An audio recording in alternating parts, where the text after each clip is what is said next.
Elizabeth Warren didn't just ask tough questions. She cornered Trump's IRS nominee in a way that exposed something much bigger. This wasn't about one man dodging a senator.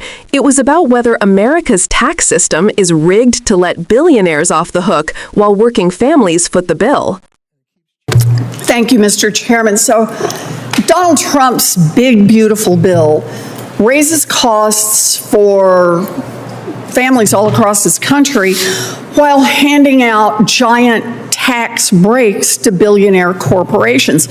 So here we have Mark Zuckerberg and Jeff Bezos getting billions of dollars in tax breaks, paid for by kicking 15 million Americans off their health care and raising health care costs for millions more. One of the most ridiculous tax breaks in this bill is called retroactive research and experimentation expensing. Let's use plain English on this.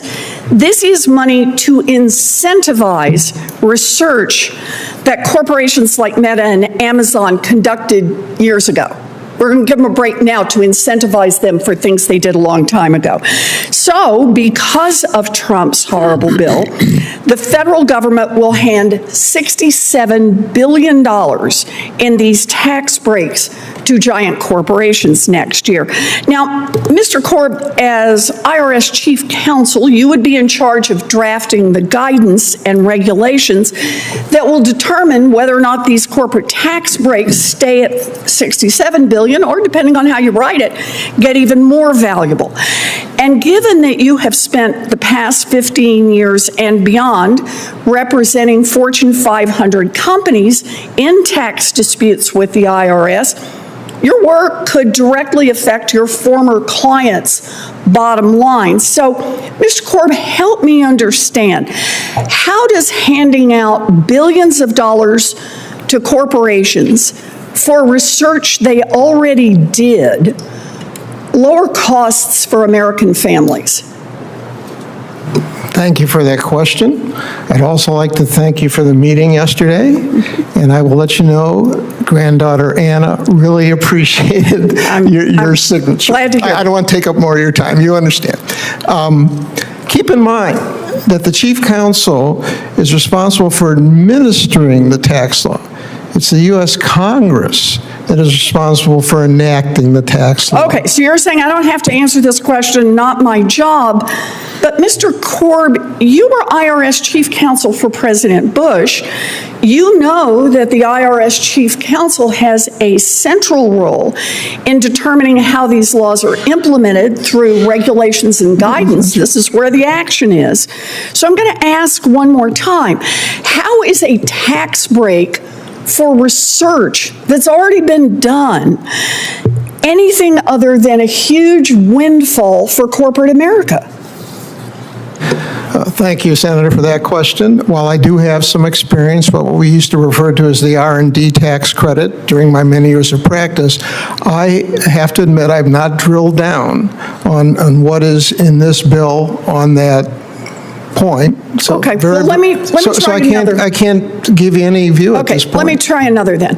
The tax giveaways in the big, beautiful bill are so large that massive corporations across America are going to see their tax bills drop dramatically. According to one estimate, Amazon, for example, is set to pocket over $15 billion this year alone. Meta will get $11 billion this year alone. Now, there is one backstop, and that is back in 2022, Democrats created a corporate minimum tax that prevents billionaire corporations from paying a tax rate lower than 15%. Already, corporations are trying to wiggle out of it by lobbying the Trump Treasury Department and the IRS to write weaker rules. Now, Mr. Korb, the corporate minimum tax is the law of the land, just like the big, beautiful bill. When billionaire corporations see their tax rates drop below 15%, because Trump and the Republicans gave them all these tax cuts, will you commit that you will not write new rules that let them out of paying the corporate alternative minimum tax? Thank you for that question, Senator. And I do commit to follow the law that you as the Congress enacted in writing the regulations? So let me make sure I understand your answer to this, because if anyone should be able to commit to following the law, it should be a person in this job. Does that mean you will commit to implementing and enforcing the corporate minimum tax as required by statute? Or do you believe these corporations are above the law? Again, I have not studied the latest iteration of this. We've been through corporate minimum taxes, alternative minimum taxes, back to the 86 Act and beyond, and it keeps changing, okay? I do have a day job, so I've not studied every element of this bill. I apologize for that. Are there, in that particular statutory provision, is there authority given to the Treasury to write regulations? Yes. Okay. So that's what Yeah. you're talking about, okay. Again, keep in mind, tax policy is the job of the Treasury. As chief counsel, our lawyers work hand in glove with the Treasury lawyers to do that. And I will be involved in approving regulations, no question about it. And so probably I should not offer a view at this point in time, since I'm not up to speed yet. Well, I just want to say, I'm over time, so I'm going to quit here, but I think it is wrong for the Trump administration to be handing out literally tens of billions of dollars to these giant profitable corporations, and you will be in a position to give them even more. And I am uncomfortable with the way I feel like you've dodged the answers to these questions. I want to hear that we're going to hold people at least to what the law specifically requires of them, even if they are billionaire corporations. Thank you, Mr. Chairman. When Senator Elizabeth Warren leans into her questioning, it's never just about the surface issue. It's about revealing the deeper machinery of how Washington works and who it really works for. What we just watched wasn't just a tense back and forth.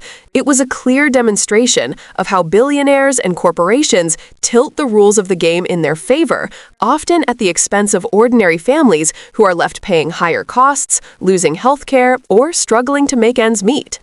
Let's pause here. Trump's so-called Big Beautiful Bill wasn't crafted in a vacuum. It was written by lobbyists, drafted with corporate America in mind, and signed into law with full knowledge that it would balloon the national deficit while delivering massive giveaways to the wealthiest individuals and companies. And one of the most egregious provisions Warren highlights is this retroactive research tax break. Think about that for a moment. Retroactive. That means companies like Amazon and Meta are being rewarded for research they already conducted years ago. That's not incentivizing innovation. That's cutting a check to corporations for work that's long been done and framing it as economic policy. Now, here's where it gets important for you, the viewer. While regular people file taxes and worry about missing a receipt, these giant corporations hire armies of lawyers and accountants to not only avoid taxes, but to actively rewrite the rules to ensure they keep avoiding them in the future. And who sits across the table from them? Often, it's the very same people who once represented those corporations, like this nominee. He has spent over 15 years fighting against the IRS on behalf of Fortune 500 companies. Now, he's poised to help enforce tax law for the very government he once battled. That's not just a revolving door. That's an inside job. When Warren asks him, point blank, whether he'll enforce the corporate minimum tax so billionaires can't dodge paying their share, notice the response: vague, evasive, and non-committal. It's the oldest play in Washington. Don't say no, don't say yes, just leave enough wiggle room for corporations to slide through. Because the reality is, the money at stake is enormous. Amazon is projected to pocket over $15 billion from these breaks. Meta, around $11 billion. Meanwhile, families are struggling with higher costs, higher premiums, and fewer protections. This is the hidden story of Washington. Policy isn't neutral. Every loophole, every tax break, every exemption has winners and losers. And time after time, the winners are the ones who can afford to hire lobbyists, buy influence, and keep the revolving door spinning. The losers? Ordinary Americans who can't even get a hearing for their concerns, let alone a lobbyist whispering in lawmakers' ears. And here's where Warren's questioning matters. She's not just making noise, she's exposing how accountability is sidestepped in real time. When a nominee refuses to answer whether corporations will be held to the same laws as everyone else, that's not just dodging a question, it's dodging the public. It's a reminder that unless we demand transparency, the system will continue to operate in the shadows, writing rules that quietly siphon billions to the top, while everyday people wonder why nothing ever seems to change. So the takeaway is bigger than this one nominee. It's about how government policy is written, how it's enforced, and who it serves. This is about power, about whether it's concentrated in the hands of a few billionaire corporations or distributed fairly so everyone has a chance.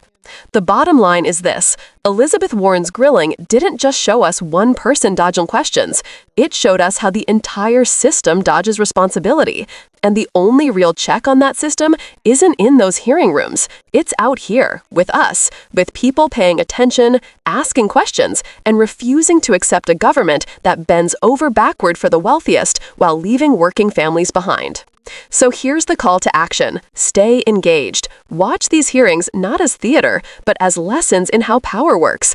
Because the more we understand it, the better equipped we are to demand change. If we don't, those billions will keep flowing upward, and the rest of us will keep paying the price.